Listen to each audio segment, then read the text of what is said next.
Capítulo 2. Intuição.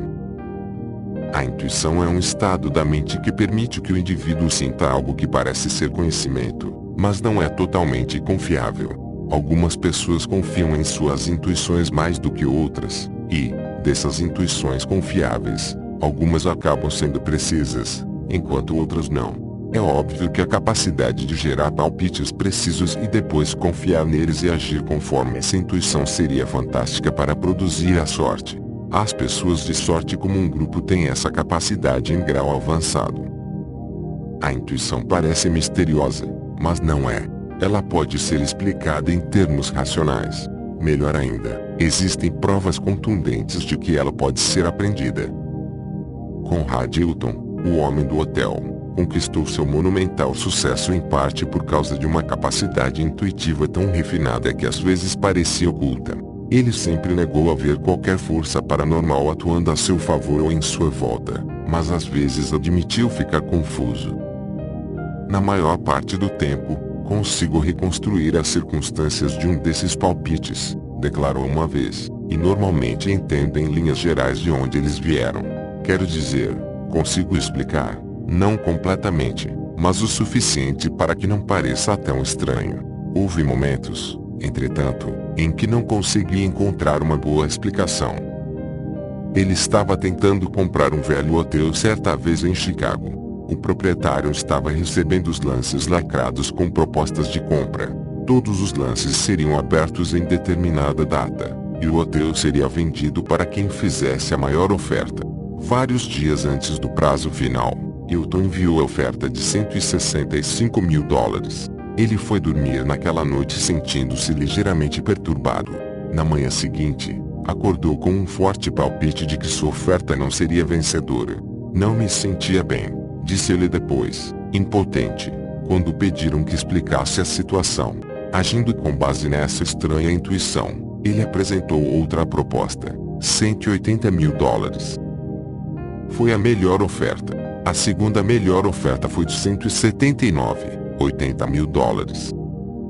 Dolores, bancária na Filadélfia, tem 20 e tantos anos e é solteira. Ela considera viver um estado de sorte. Quase se casou há 2 anos, e fala desse episódio como se tivesse escapado de um terrível acidente. Se eu tivesse casado, diz ela, teria sido um desastre.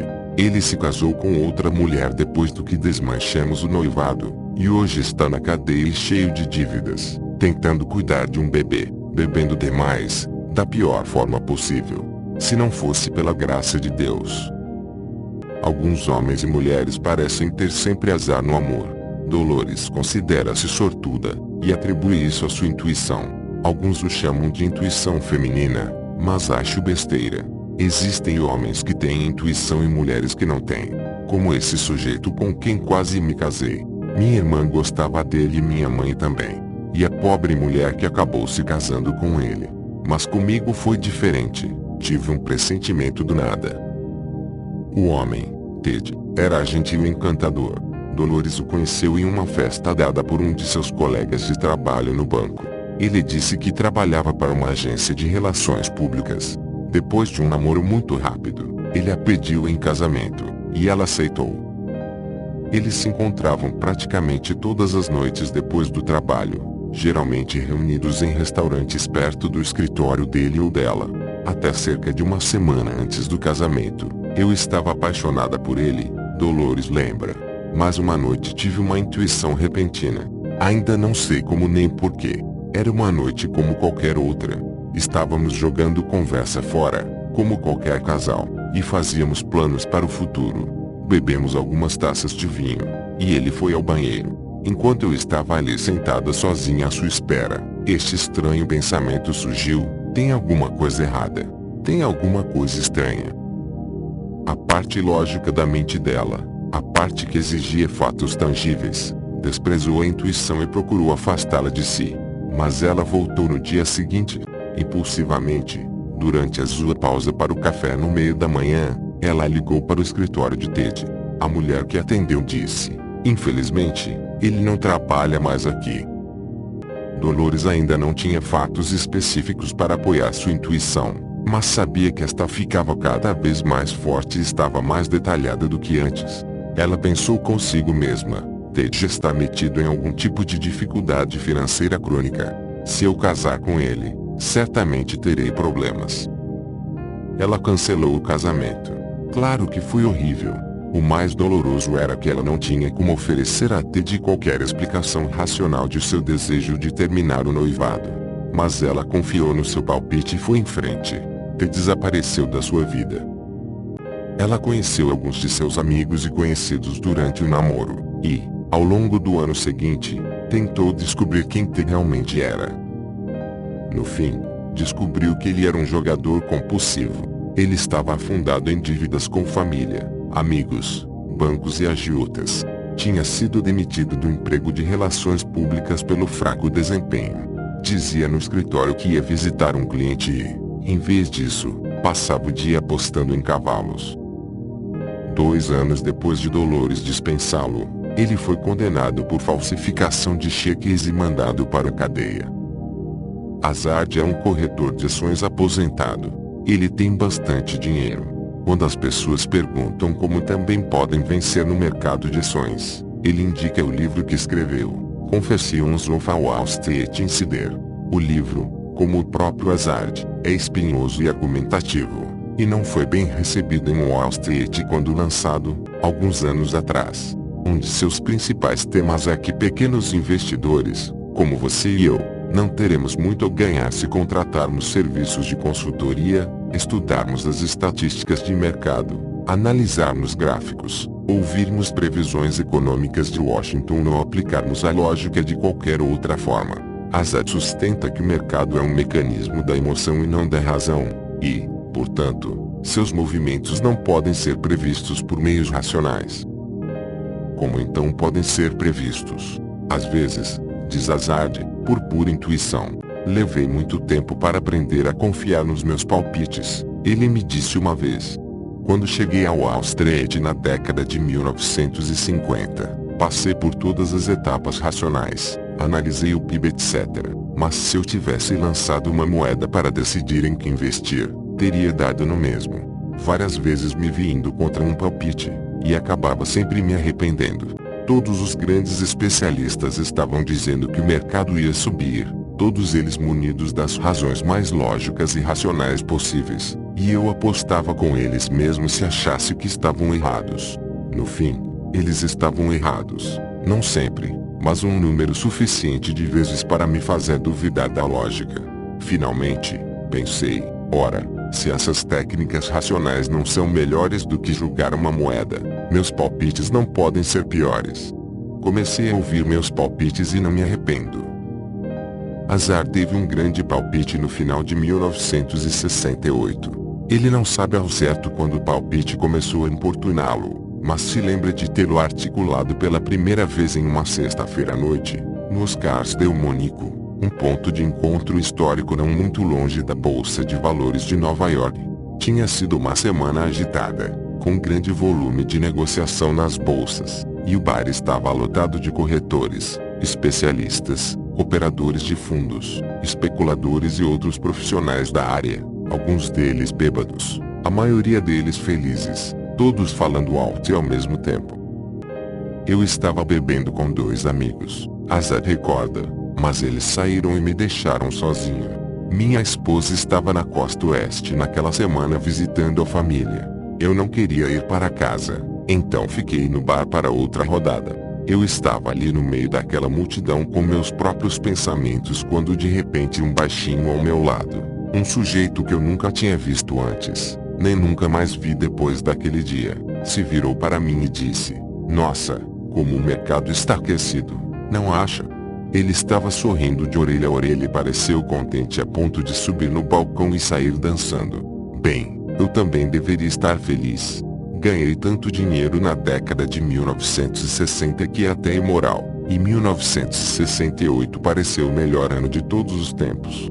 Mas eu não conseguia entrar no mesmo clima do baixinho. E, de alguma forma, veja bem, é maluquice, de alguma forma, em vez de me animar com suas palavras entusiasmadas, o cara me assustava. Azar não conseguiu ainda identificar a fonte de seu medo repentino. Ele acha que pode ter havido uma qualidade histérica oculta no rosto, na voz ou nos gestos do rapaz.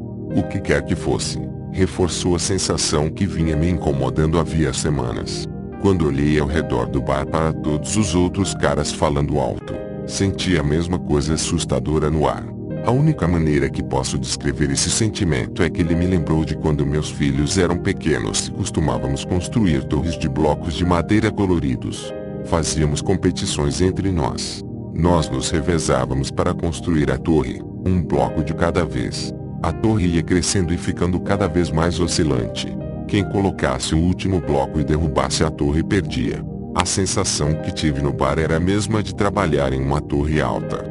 Quanto mais alto fica a torre, mais divertido é o jogo e maior é a animação dos participantes. Ao mesmo tempo, aumenta a tensão no ar.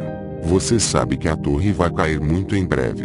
Foi isso que senti em 1968. Tive essa sensação de que haveria momentos terríveis pela frente. Havia esse estranho nervosismo no ar.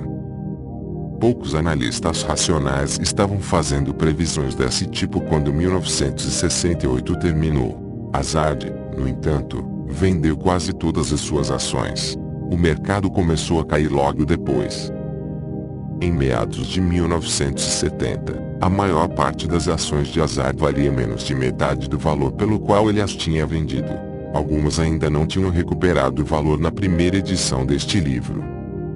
De onde vem um palpite exato? Muitos psicólogos e outros especialistas no assunto acreditam que podem explicá-lo sem recorrer a explicações parapsicológicas ou ao ocultismo.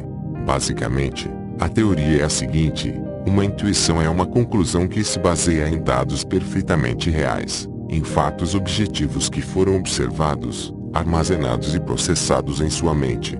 Os fatos nos quais se baseia a intuição, no entanto, não são conhecidos. São armazenados e processados em algum nível de consciência apenas abaixo ou subjacente ao nível consciente. É por isso que um palpite vem com essa peculiar sensação de ter certeza de alguma coisa, sem saber porquê. É algo que você sabe, mas não sabe como sabe.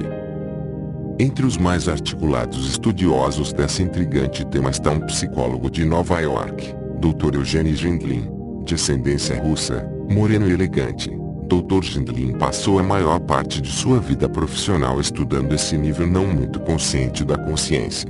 Ele desenvolveu toda uma nova abordagem terapêutica em torno desse estudo. Se ele me permite dar uma descrição simplificada do seu trabalho em prol da brevidade, pode-se dizer que ele ensina os pacientes a intuir seu caminho para superar os problemas. Desenvolveu técnicas para deliberadamente sondar esse profundo repositório de dados escondidos, o lugar de onde vêm os palpites. Ele diz que qualquer pessoa pode aprender a fazer isso. Na verdade, no livro em que descreveu sua abordagem, ele afirma surpreendentemente que terapeutas como ele não são necessários, exceto talvez nos casos de perturbação mais severa. Assim que você aprende a se concentrar, o termo que ele usa para descrever o processo de investigação, torna-se seu próprio terapeuta para sempre. Uma definição de sorte poderia ser: ter sorte significa ser alguém cujos problemas emocionais nunca são graves o suficiente para ensejar ajuda profissional. Sorte é ter uma vida serena, com ocasionais momentos brilhantes de alegria. Dr. Gendlin acredita que as pessoas de sorte, nesse sentido, são muitas vezes aquelas que descobriram intuitivamente como ter acesso a esse poço de conhecimento oculto dentro de si mesmas. Ele não está interessado em pessoas que têm palpites sobre o mercado de ações, mas em pessoas que têm a capacidade generalizada de sentir seu caminho na vida e seus problemas, e que sempre escolhem o melhor caminho para si mesmas. Sua técnica de foco foi criada para produzir serenidade, e não dinheiro, para fins do nosso estudo sobre a sorte. No entanto, não há necessidade de fazer tal distinção. Um palpite é um palpite. Se você pudesse aprender a ter palpites de forma eficaz, poderia usar essa técnica para qualquer finalidade importante.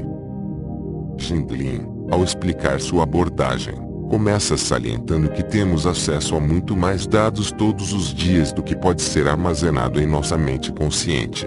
Por exemplo, pense em qualquer homem ou mulher que teve um papel de destaque em sua vida. Existem milhares, provavelmente milhões de informações que descrevem a forma como você percebe essa pessoa. Tantas coisas que levaria anos para listar, mesmo se pudesse recuperá-las todas de memória. Incluem dados sobre a aparência física, a voz, os gestos e trejeitos, as atitudes, as formas de pensar, as respostas emocionais, as preferências no trabalho, as opções de diversão, comida, roupas, carros. Incluem dados sobre as interações entre essa pessoa e você, todas as vezes em que estiveram juntos alegres, irritados, entediados, preocupados, com medo. A lista seria interminável, literalmente, porque novos dados chegam todos os dias sempre que vocês entram em contato. Apesar da enorme extensão da lista, ela fica armazenada em algum lugar dentro de você e é imediatamente recuperável.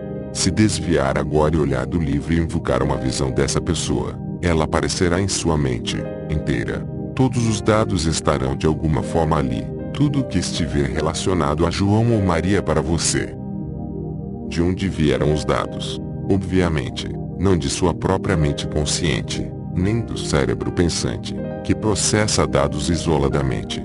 Se você encontrar esse amigo na rua, vai reconhecê-lo imediatamente, e, além disso, sentirá uma resposta emocional apropriada àquela pessoa e a todas as circunstâncias passadas e presentes. Esse rápido processo de reconhecimento e reação ocorre sem nenhum raciocínio intelectual de sua parte. Há dados demais envolvidos para o raciocínio consciente. O processo ignora sua mente racional quase inteiramente. O exemplo mostra que é possível saber algo sem ser capaz de explicar como. Sem ser capaz de listar todos os dados discretos que sustentam essa sensação de saber. Suponha que eu lhe pergunte que pistas você utiliza para reconhecer seu amigo na rua. Você analisa o formato do nariz, a maneira de andar, o sinal na bochecha, as roupas amassadas. Você teria de responder que todas essas pistas e outras incontáveis se combinam para formar a impressão instantânea. Você não sabe que usa nem como as reúne. No entanto, se eu sugerisse que você talvez tenha se enganado ao identificar essa pessoa, que suas provas factuais são frágeis para ser confiáveis, você acharia graça. Quando encontra seu amigo, tem certeza de quem encontrou. Sem saber como, você sabe. Outro exemplo. Seu amigo liga para você. Ele nem precisa dizer o nome. Ao ouvir apenas algumas palavras, você reconhece a voz dele. Como? Se tentasse descrever a voz para mim, para que eu também pudesse reconhecê-la, talvez achasse a tarefa impossível. Na verdade, a companhia telefônica de Nova York uma vez tentou descobrir como as pessoas conseguem reconhecer as vozes umas das outras no telefone, e entrou em desespero. Descobriu-se que o processo de reconhecimento não depende de dados conscientemente conhecidos. No entanto, apesar da falta de dados concretos, não se tem a menor dificuldade de identificar uma voz familiar ao telefone. Sabe-se quem está falando. Esse tipo de conhecimento é uma espécie de palpite. É algo que você sabe, mas não sabe como sabe. Um palpite é feito de dados que não podem ser trazidos para o nível consciente, fatos impossíveis de enumerar ou identificar, ou cuja confiabilidade não dá para comprovar para mais ninguém, nem para você. No entanto, se o palpite for bom, fatos realmente existem. Eles são armazenados em algum lugar dentro de nós. É frustrante não acesso a eles para inspecioná-los. Mas o simples fato de que não estão disponíveis não anula o poder e a utilidade do palpite. Pode-se dirigir um carro sem necessariamente saber como o motor é montado. Visto dessa forma, como derivado de dados objetivos não conscientemente conhecidos, um palpite torna-se menos misterioso. O palpite de Conrad Hilton sobre a proposta para a aquisição do hotel, por exemplo, poderia ter brotado de grandes quantidades de fatos armazenados em sua mente. Ele trabalhou a vida inteira no ramo hoteleiro. Desde que comprou seu primeiro hotel ainda jovem, no Texas, vinha acumulando conhecimentos sobre o negócio, milhões de fatos, muito mais do que sua mente consciente poderia conciliar de uma vez. Além disso, na hora de fazer a proposta para aquele hotel de Chicago, sem dúvida, ele conhecia bem os vendedores e os concorrentes. Mais uma vez, um conhecimento que não sabia expressar em fatos específicos. Quando seu cérebro racional reuniu alguns fatos e preparou a proposta, a outra parte de sua mente vasculhou um enorme depósito de outros fatos e concluiu que a oferta era muito baixa. Ele confiou no palpite e o resultado foi excelente. A intuição de Dolores sobre T deve ter surgido de forma semelhante. O palpite pode ter sido baseado em detalhes observados que seu cérebro pensante considerou triviais, algumas coisas que Ted dizia, talvez certos maneirismos, um jeito de desviar os olhos em resposta a certas perguntas ou questionamentos dela. Esses detalhes, dispensados como sem importância, foram esquecidos, mas nem tanto. Saíram de um nível de consciência para outro. Em algum lugar do cérebro, eles foram processados, analisados e comparados com outros fatos. O resultado foi um palpite que lhe dizia: tem alguma coisa errada. Com relação a Azad, como todo bom vendedor, ele é uma alma gregária que passa os dias conversando com todo mundo, ouvindo o que tem a dizer e observando seus potenciais clientes. Faz contato com dezenas de pessoas em um dia médio de trabalho, milhares por ano. Sua mente consciente não tem condições de guardar todas as impressões pessoais que absorve, mas a outra parte de sua mente o faz. Ele os armazena, classifica e os transforma gradualmente para uma única impressão cumulativa. E, finalmente, como em 1968, gera um palpite aparentemente misterioso, certo nervosismo no ar. Momentos terríveis pela frente. Essa forma não propriamente consciente de processar dados costumava estar associada a uma característica feminina chamada de intuição feminina. Alguns anos atrás, a revista Vogue reuniu alguns psiquiatras e outros especialistas para um simpósio sobre esse tema polêmico. O consenso do grupo foi que o talento intuitivo não é necessariamente mais forte em um sexo do que no outro, mas que, até recentemente, era mais forte nas mulheres por causa da forma como a sociedade era construída. Os homens se orgulhavam do que consideravam ser sua razão superior. Como corolário, suprimiam seus sentimentos. Qualquer manifestação emocional, mística, vaga, era considerada feminina ou, na melhor das hipóteses, não propriamente masculina. As mulheres, a maioria das quais tinha pouca chance de usar seu cérebro pensante nas sociedades antigas, e que eram muitas vezes ridicularizadas quando o faziam, sentiam a necessidade de mostrar que eram superiores aos homens de outras formas. Uma dessas maneiras era a intuição feminina. Ela, Joe e Jane estão tendo um caso. Ele, como você sabe disso? Ela, eu sei e pronto. Ele, não faz sentido. Você não tem nenhum fato concreto. Cada sexo apresentava sua posição expressando o que considerava ser suas qualidades especiais. O homem exigia fatos objetivos, porque essa era uma atitude bem masculina. A mulher, ao demonstrar sua capacidade intuitiva, preservava seu mistério e sua medida de poder sobre o homem. Ambos os sexos concordaram que a intuição era uma característica feminina, pois ambos lucraram com a noção. Alguns remanescentes dessa distinção entre os sexos ainda estão vivos hoje, mas parece improvável que durem muito tempo. A diferença entre os sexos era que muitas mulheres encorajavam esse processo em si mesmas e ficavam à vontade com isso, enquanto muitos homens não o faziam. No entanto, alguns homens brilhantes descartaram a tradição masculina e admitiram que a intuição era uma parte importante de seu equipamento de sobrevivência. Conrad Hilton é um exemplo. Alfred P. Sloan é outro, talvez o mais brilhante dos presidentes da General Motors até hoje. Perguntaram a Sloan se ele poderia compilar todos os fatos necessários para tomar decisões sensatas sobre questões importantes, como onde localizar uma nova fábrica, quantos carros montar, quanto gastar em publicidade. Sloan respondeu francamente que ele não tinha como reunir todos os fatos relevantes e que sequer tentava. O ato final de uma decisão de negócios, disse ele, é intuitivo. As palavras de Sloan aplicam-se bem à maioria das decisões que tomamos todos os dias. Queremos ou não, a vida nos obriga a lançar mão da intuição constantemente por meio de decisões grandes e pequenas. Devemos aceitar esse trabalho? Será que esse corretor de imóveis está me dizendo a verdade quando diz que não tem um vazamento no porão? Será que essa mulher vai se aborrecer se eu? Raramente temos fatos suficientes. Raramente podemos fazer deduções e tomar decisões racionais. Ao contrário de Sherlock Holmes, que sempre conseguia fornecer uma explicação lógica a cada uma de suas conclusões, nós, pensadores comuns, muitas vezes nos vemos fazendo escolhas que não conseguimos explicar muito bem. Comprei a casa porque achei que era boa ideia. As pessoas de sorte, como um grupo, muitas vezes acabam sendo aquelas cujos palpites são confiáveis em momentos críticos da vida. São pessoas que nunca compram casas com um vazamento no porão. Nunca compram uma lata velha.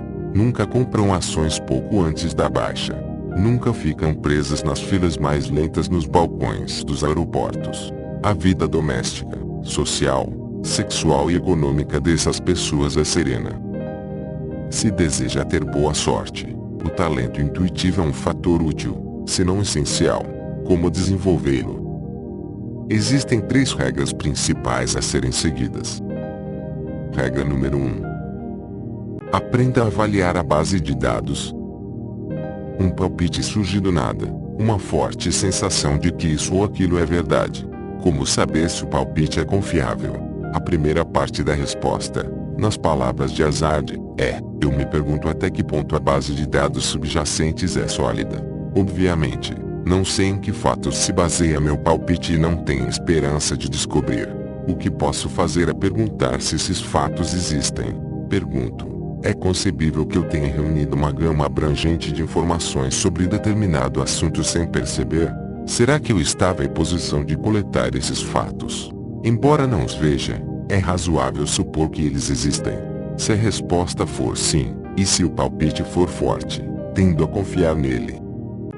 Neste livro, conversamos com pessoas que tiveram palpites bons sobre os resultados da loteria de máquinas caça-níqueis. Para Hazard, é irrelevante o fato de essas pessoas terem ganhado. Ele nunca confiaria nesse tipo de palpite. Não há possibilidade de um palpite assim surgir de fatos armazenados em você. Não existem fatos sobre o resultado futuro de sorteios na loteria ou sobre a mistura aleatória de códigos em algum momento futuro dentro da máquina caça-níqueis. Qualquer palpite dessa natureza, portanto, seria descartado como suspeito. Tirando um exemplo da própria Wall Street, que Hazard aprecia tanto, considere a peculiar história de Jesse Livermore, um especulador famoso que prosperou no mercado de ações no início do século XX. Ele era conhecido por seus palpites corretos que ele mesmo não tinha condições de explicar nem tentava. Seu palpite mais conhecido veio em meados de 1906.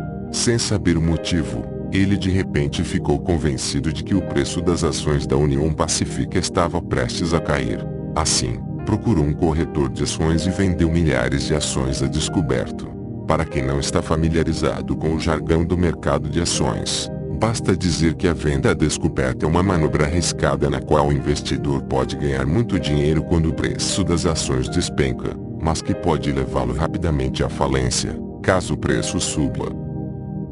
De acordo com relatos contemporâneos, Livermore parecia intrigado pela própria atitude que tomou naquele dia. Ele tinha mesmo de ficar intrigado. O mercado estava em alta, e a Union Pacific era uma das ações mais quentes do pregão. Não havia um bom motivo que justificasse a venda a descoberto. Ainda assim, no dia seguinte, ainda parecendo um pouco confuso, voltou ao corretor de ações e vendeu mais tantos milhares de ações a descoberto. Um dia depois, em 18 de abril, São Francisco foi atingida por um terremoto de proporções catastróficas. Enormes quantidades de equipamento e potenciais ganhos da Union Pacific ficaram enterrados sob os escombros. O preço das ações despencou como pedra, e Jesse Livermore saiu $300 mil mais rico dessa operação. Uma análise em retrospecto nos diz que o palpite estava certo, mas não quer dizer que ele estivesse certo ao arriscar seu dinheiro assim. Nenhum fato sobre um terremoto iminente poderia estar disponível antecipadamente. O palpite não se baseou em dados concretos. Arriscar a falência por causa dele provavelmente foi besteira.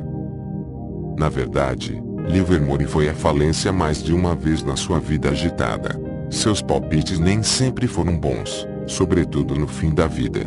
Ele perdeu muito dinheiro no final da década de 1930. Uma tarde, logo depois do Natal de 1940, talvez remoendo sua recente falta de sorte. Entrou em um hotel de Nova York, tomou alguns drinks, entrou no banheiro e se matou com um tiro. Em última análise, seus palpites devem ser considerados não confiáveis, mesmo aqueles que estavam certos. Não eram confiáveis em termos do tipo de palpite que estamos discutindo aqui. O tipo que presumivelmente está fundamentado em fatos objetivos e em processamento lógico. Esse tipo de palpite pode ser considerado racional. Se você acredita ou suspeita da existência de forças psíquicas ou ocultas, é claro, diria que os palpites racionais não são os únicos possíveis. O outro tipo, como os de Jesse Livermore, pode ser rotulado de paranormal. Quem quer que confie em fenômenos paranormais indicaria o incrível palpite de Livermore no caso das ações da União Pacífica e insistiria que existe algo por trás dele. Não fatos objetivos, mas outra coisa. Sem dúvida alguma, esse palpite estava corretíssimo. Não cabe aqui defender ou condenar a paranormalidade. Se você acredita em tais forças, elas talvez possam ajudá-lo. Se não acredita, provavelmente não serão de grande ajuda. Mas todos podemos aproveitar nossos talentos intuitivos. Voltaremos ao tema da paranormalidade em breve. Por ora, vamos estudar os palpites racionais e o problema de avaliar o banco de dados. Um palpite só será bom se retira as experiências passadas que o geraram, afirma a doutora Natalia Chaines, uma psiquiatra de Nova York que estudou as diferenças entre as pessoas que se consideram sortudas e as que se consideram azaradas. Só é possível confiar na intuição se você já teve alguma experiência com o mesmo tipo de situação. Eu, por exemplo, uso muito a intuição para tratar os pacientes. Tenho palpites sobre o que vai ou não funcionar. Confio nesses palpites, porque tenho uma longa experiência nessa área. Considero que são percepções reais em um nível não consciente. Mas, se eu tivesse um palpite sobre uma área que não domino, digamos, sobre como ganhar dinheiro com futuros da soja, eu não confiaria muito nele. Não pode ser uma percepção real. Quando surge um palpite, vale a pena perguntar se existem fatos subjacentes disponíveis. Pergunte se você poderia ter absorvido dados sobre a situação. Essa é a primeira regra. Outras regras secundárias podem ser derivadas dela. Corolário 1. Nunca confie em um palpite sobre alguém que você acabou de conhecer. As pessoas azaradas tendem a assumir compromissos com base nas primeiras impressões. As pessoas de sorte são menos apressadas e analisam melhor as situações. Se você acaba de conhecer alguém e já desenvolveu algum palpite sobre a honestidade, a boa vontade ou a inteligência da pessoa em questão, ou outros traços de personalidade característicos, desconsidere-o como não confiável. Provavelmente, você não teve tempo hábil para absorver uma quantidade suficiente de dados. Amor à primeira vista é divertido, mas depende muito da sorte. Ter uma segunda ou terceira impressão é melhor.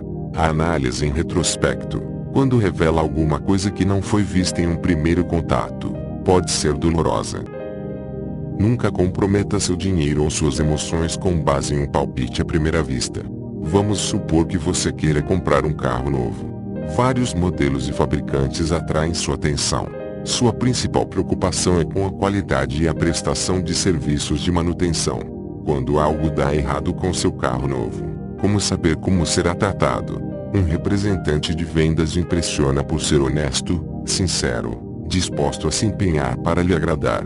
Será que vale a pena confiar nesse palpite? Claro que não. Se o homem for um bom vendedor, será um bom ator. Ele sabe como deixar uma boa primeira impressão. Pergunte em quais fatos seu palpite estaria fundamentado. Talvez se baseie apenas em lembranças irrelevantes. Talvez o rosto daquele homem lembre você de alguém que conheceu no passado e de quem gostava. Deixe o talão de cheques de lado. Volte e converse com o homem pelo menos mais uma vez. Apareça de surpresa. Sinta o clima da loja. Ouça-o falar com os outros potenciais compradores. Nada disso vai garantir que você comprará o carro no lugar certo, mas certamente melhorará as chances de fazer uma boa escolha. Em uma segunda ou terceira visita, talvez certas ondas de dúvida abalem o primeiro palpite. Se isso acontecer, talvez fosse o caso de procurar outro vendedor. Corolário 2. Nunca recorra à intuição por preguiça. Primeiro descubra tudo que puder sobre a situação que exige uma decisão sua. Mergulhe de cabeça nesse processo. Procure os fatos relacionados à decisão em questão. Tente se decidir primeiro com base em dados conhecidos. Se não puder, recorra à intuição, mas só depois disso. Lembre-se do comentário de Alfred Loa, o ato final de uma boa decisão de negócios.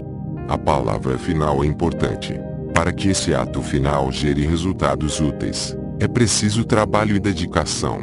O desejo de contornar qualquer tipo de envolvimento, que pode ter várias causas, inclusive pura preguiça, gera palpites muito ruins. São palpites sem fundamento factual.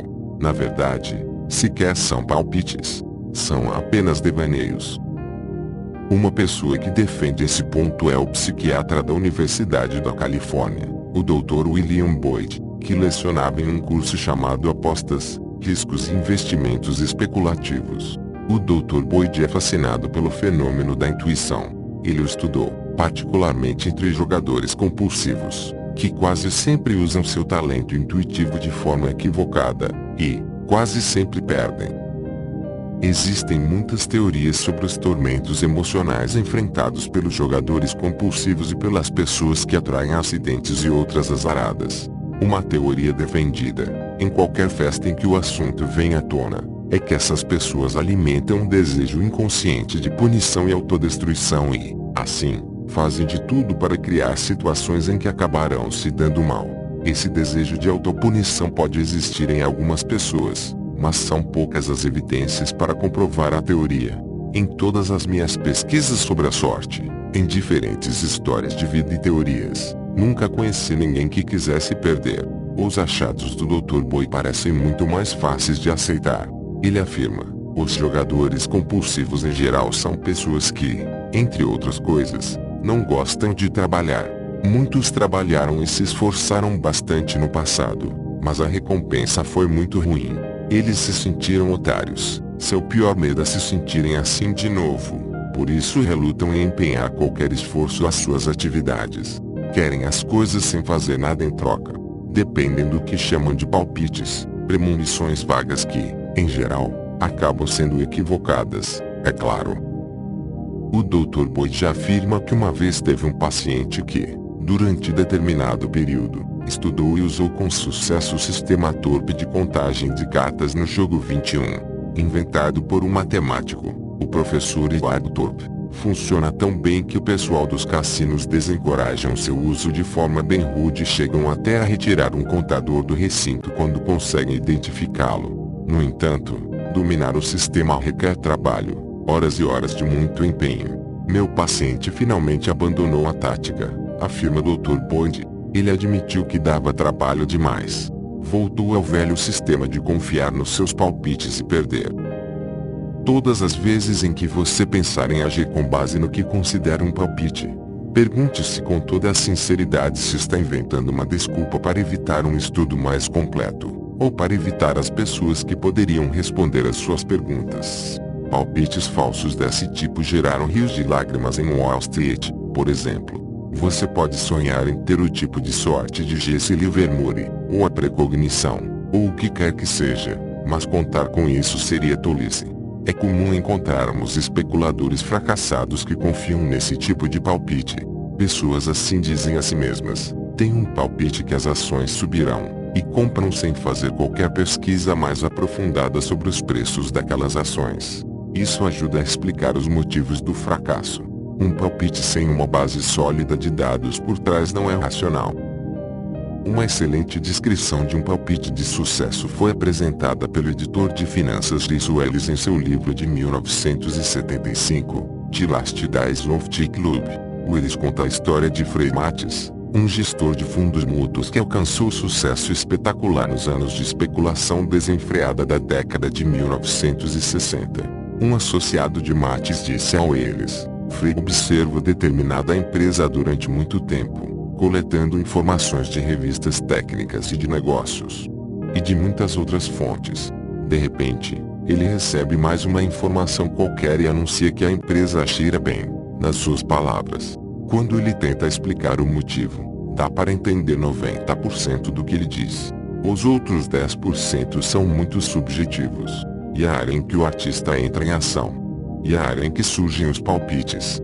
Mates não sabia como explicar sua intuição, assim como acontece com outras pessoas com talento intuitivo. Mas sabia que só dá para confiar em um palpite se ele se basear em dados concretos. Como outros fundos especulativos, a onda de sorte do fundo de Mates acabou quando o mercado em alta morreu em 1969. Mates por fim saiu de Wall Street e abriu um bar de solteiros, explicando para eles que as pessoas querem beber para esquecer as perdas do mercado de ações. É difícil dizer por que o brilhante talento intuitivo dele de repente desapareceu. Talvez um motivo tenha sido o fato de Mates ter violado a segunda regra. Regra número 2. Nunca confunda um palpite com um desejo. Se um palpite diz que algo é verdade, e se você quer muito que aquilo seja verdade, tome cuidado com o palpite. Muitos dos palpites ruins são desejos disfarçados, afirma a doutora Natalia Chaines. Esse é o segundo motivo pelo qual ela rejeitaria seu palpite hipotético sobre ganhar muito dinheiro com futuros da soja. Quando palpites e desejos pipocam na sua mente, causam grande confusão e são muito parecidos. O Dr. Boyd relata que essa confusão é um dos maiores problemas enfrentados por especuladores e jogadores fracassados. Quando queremos muito determinada coisa, afirma, é fácil se convencer de que vai acontecer. Um jogador diz o seguinte: tenho um palpite que vou ganhar nos cavalos na semana que vem. Pergunto o motivo e ele diz: bem, já estou perdendo há tanto tempo que minha sorte precisa mudar. Estou sentindo que vai mudar. Não faz sentido discutir com o cara. O desejo é a mãe do palpite. Ele aposta alto nos cavalos e perde tudo de uma vez. Não é possível ter certeza absoluta sobre um palpite, é claro. A própria natureza do palpite revela que ele foi formado por fatos desconhecidos, correlacionados de maneira desconhecida. Mas é possível analisar o palpite, senti-lo em toda a sua expressão, testar sua força e composição. Um executivo de uma cadeia de fast food tem um método para isso. Ele tenta derrubar seu palpite. Discuto com ele, afirma. Repito comigo mesmo: olha só, você só quer dar a franquia para este cara porque o filho dele é doente, e você tem pena dele. Ele é fraco. Em um mercado rico, ele se daria bem, mas se um grande concorrente se instalasse do outro lado da rua, ele ficaria se lamentando. Além disso, ele é desleixado. Deixaria a loja tão cuidada que afastaria os bons clientes. Acabaria sendo frequentado somente por adolescentes. Até tento imaginar o sujeito fazendo tudo errado. Monto cenas na minha cabeça. Mesas engorduradas. O garçom insultando os clientes e assim por diante. Eu me pergunto, será que isso é possível? Depois espero alguns dias e vejo o que meu palpite me diz. Em geral, ele diz: não é possível. Mas, algumas vezes, ouço: sim, poderia acontecer. A boa impressão que tive da pessoa perde a força. Então, preciso reavaliar tudo, e talvez acabe desistindo daquela pessoa. Talvez você não ache necessário nem útil passar por um processo semelhante de atacar seus próprios palpites. O passo mais importante de todos é o primeiro. Reconhecer que você está numa situação em que pode haver confusão entre um palpite e um desejo. Quando tiver essa consciência, tomará mais cuidado. Regra número 3. Deixe espaço para os palpites crescerem. Os palpites são feitos de fatos, mas surgem como sentimentos. De acordo com o Dr. Eugene Gendlin, muitas pessoas, talvez a maioria delas, não estão em contato com seus próprios sentimentos. Isso sem dúvida é um dos motivos pelos quais homens e mulheres, talvez a maioria deles, não têm um talento intuitivo bem desenvolvido. Para tal, você precisa saber ouvir seus sentimentos, respeitá-los, dar ouvidos a eles. Esta regra provavelmente é a mais crucial das 3. Corolário 1. Não destrua um palpite com a lógica. Essa é a principal lição que o Dr. Gendlin procura passar para seus pacientes.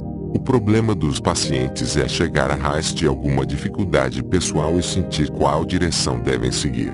O Dr. Gendlin orienta o paciente a sentar-se em silêncio, relaxadamente, e, na medida do possível, suspender todos os processos intelectuais. Não tente analisar nada, recomenda. Não intelectualize. Não use a lógica. Não diga deve ser. Não diga X é verdade, então Y também deve ser verdade. Pergunte o que você sente sobre a situação. Deixe os sentimentos irem livremente. Um sentimento sobre determinada situação, afirma o Dr. Gendlin, sempre contém muito mais informação sobre a situação do que pode ser obtido pelo intelecto. O sentimento é o total armazenado sobre aquela situação específica, da forma como mente e corpo a perceberam. É uma massa rica de fatos e impressões, muitos dos quais não podem ser descritos por palavras. Se você sempre insistir em abordar os problemas e decisões de maneira analítica, lidando apenas com aquelas partes que podem ser articuladas e relacionadas a fatos conhecidos, estará impondo a si mesmo enormes restrições. É como procurar petróleo com um equipamento de perfuração que só atinge 3 metros de profundidade. A maior parte da riqueza está mais no fundo. As pessoas de sorte, como grupo, sabem como investigar esses sentimentos nas profundezas em que os palpites ficam escondidos. A mensagem positiva do Dr. Gendlin é que qualquer pessoa pode aprender essa técnica. Ele ensina os pacientes a entrar em contato com um sentimento enorme, vago e generalizado, e depois se concentrar em partes cada vez menores. Da forma como explicou o processo em várias publicações especializadas e no seu livro Focusing, funciona mais ou menos assim. Você se pergunta, o que sinto sobre esta situação? O sentimento responde, talvez não com palavras, assustado, preocupado. Você pede que o sentimento se defina de forma mais detalhada, assustado como. A resposta, possivelmente sem palavras. É uma sensação de que estou perdendo o controle sobre as coisas, como se eu estivesse tentando segurar alguma coisa, sem conseguir, pois ela começa a cair à minha volta. Você continua a investigar. Qual é a pior parte? Você começa a descobrir, está relacionado a George. Tenho um palpite de que ele está tramando algo contra mim quando não estou por perto. Tramando contra você, como assim? E por aí vai. Você não pergunta os motivos nem pede explicações, só investiga qual é o sentimento. As pessoas intuitivas passam por um processo parecido em todos os pontos de decisão de suas vidas. As crianças tendem a tomar decisões e a discernir verdades por meio de palpites. À medida que amadurecem, algumas crianças preservam essa habilidade, enquanto outras anulam a intuição com raciocínio analítico. Talvez porque esse comportamento pareça mais razoável e adulto. Na verdade, atitudes como essas são estimuladas pelos pais. Filho, a Susan não gosta de mim. Pai, como você sabe? Filho, eu sei. Pai, mas o que ela faz? Cospe em você? Chuta você? Filho, não, nada desse tipo. Ela é simpática e tudo. Mas é que... Ah, não sei. Pai. Mas isso é besteira. Você não tem motivo algum para. Assim, alguns de nós perdemos um talento inato. Ficamos com vergonha de usá-lo. Perdemos a vontade de confiar nele. Corolário 2. Reúna todo tipo de informação. Alguns fatos são sentimentos e impressões abstratas, ou, para usar uma palavra da moda na década de 1960, vibrações. Fatos concretos, os objetivos e públicos, parecem mais reais para muitas pessoas. Muitas delas, como resultado, levam em conta apenas os fatos concretos em suas análises e descartam qualquer outra observação como irrelevante, trivial ou não confiável. Se você normalmente restringe sua análise a esse ponto, seu talento intuitivo não se exercita. Um casal vai a uma festa. Mais tarde, um amigo comum pergunta como foi a festa. O homem informa, bem, George e Evelina estavam lá, e Edify foi um churrasco e tanto. A mulher diz, foi divertido rever tantos velhos amigos, mas havia certa frieza no ar. Tive a sensação de que estávamos todos competindo uns contra os outros. Sabe, Todo mundo se gabando de quanto progredimos desde os velhos tempos, e de como nossos filhos são inteligentes. O homem ficou restrito aos fatos concretos. A mulher está lidando com os sentimentos. Se alguém os desafiar a produzir provas de que suas observações são precisas, o homem, é claro, terá muito mais material para apresentar. A mulher talvez não consiga levantar provas sequer das suas impressões.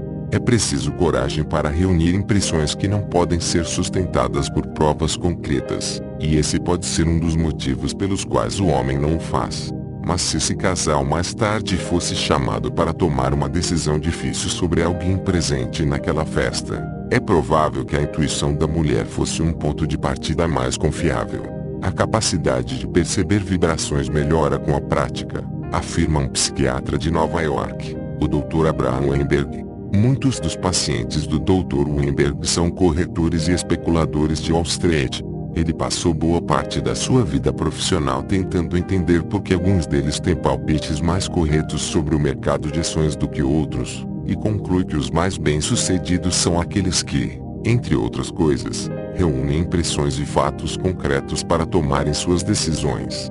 Para ser bom nisso, você tem de praticar todos os dias, em todas as situações, afirma.